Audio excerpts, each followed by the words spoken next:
वसल्लम का हमारे ईमान की जड़ है, हमारे ईमान की बुनियाद है। हम अपने आप को क्या बोलते? मुसलमान बोलते।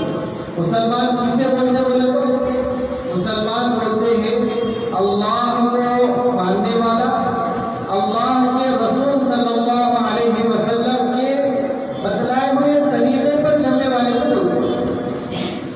मुसलमान अल्लाह को मानने वाला, रसूलुल्लाह के तरीके पर चलने वाले को बोलते हैं।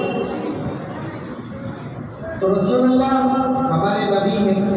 हमारे नबी सल्लल्लाहु अलैहि वसल्लम की जिंदगी के बारे में जानकर